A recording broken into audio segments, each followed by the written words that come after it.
పెద్దలు అందరూ ఆందోళనగా వచ్చి ఎక్కడ తీస్తారని చెప్పి అనుకునేవాళ్ళని.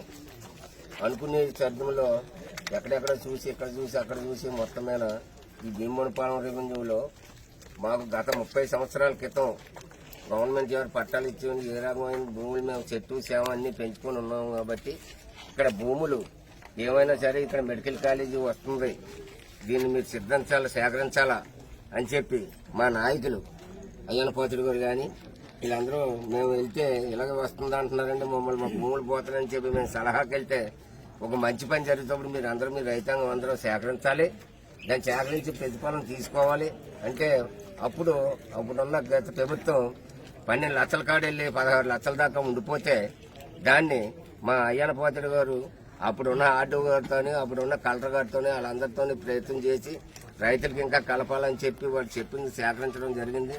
ఇక్కడ భీమవరపాలెంలో మా ప్రెసిడెంట్ కిషోర్ గారు, ఇక్కడ అల్లు రామనాయుడు గారు, మా మాకరపాలెం మండలం పెద్దలు, మా పార్టీ ప్రెసిడెంట్లు వీళ్ళందరూ మొత్తం ఇక్కడికి వచ్చి ఇచ్చేసి మీరు భూములు మెడికల్ కాలేజీ వస్తుందంటే మీరు అందరూ సేకరించి భవిష్యత్తులో బాగుంటుంది, ఇవాళ మనకు నాచు వచ్చినా సరే పేరున మనం ఉన్నా పోయినా సరే పేరు ఉంటుందని ఉద్దేశమైన భూములు ఇవ్వాలని చెప్పి మేము భూములు ఇచ్చాం.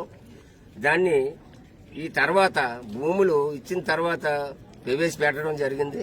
దీనికి ఏ రకమైన విధానాలు కనపడకుండా ప్రవేశపెట్టారు, మధ్యకాలంలో ఉండిపోయింది, తర్వాత గవర్నమెంట్ మారిపోయింది. దాన్ని ఏమైనా సరే మా నాయకుడి మీద మేము డిమాండ్ చేస్తున్నాం. ఇవాళ భూములు ఇవ్వమన్నారు, మీరే దాన్ని ఏమైనా పూర్తి చేయాలని చెప్పి మేము డిమాండ్ చేసినప్పుడు దీన్ని ఏ రకంగా అయినా మా నాయకుడు ఆలోచన చేసి ఎడుపులో నడిపించినందుకు ప్లాన్ చేస్తుంటే దీన్ని వైసీపీ నాయకులు ఇది ప్రైవేటు పరం చేస్తున్నారు, ఇది చేస్తున్నారు, పేదలకి ఇబ్బందిగా ఉంటుందని చెప్పడం ఎంతవరకు న్యాయం?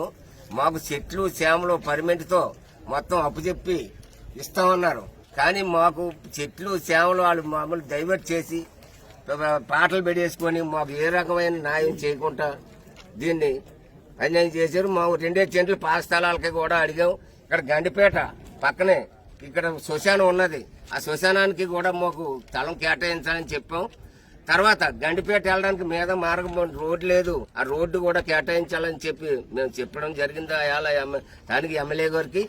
ఆ తర్వాత ఆర్డో గారు, ఎంఆర్ఓ గారు మొత్తం వీళ్ళందరూ కలిసి మాకు స్వచ్ఛమైన ఆమె మీ చెట్లు మీ పుట్టలో మీరు అన్ని తీసుకున్న తర్వాత భూమిలో మేము కడతాం, అంతేగాని మీ చెట్లు మిమ్మల్ని ఆక్రమించుకొని తీసుకునే చూద్దాం.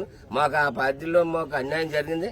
దయచేసి ఇప్పుడు పెద్దలు అయ్యన్న పోతుడు మాకు పెద్దలకి అందరికీ ఈ మెడికల్ కాలేజీలో పోయిన భూములు అందరికీ న్యాయం చేసి ఏదో చేస్తారని చెప్పి మేము సెలవు తీసుకుంటున్నాం.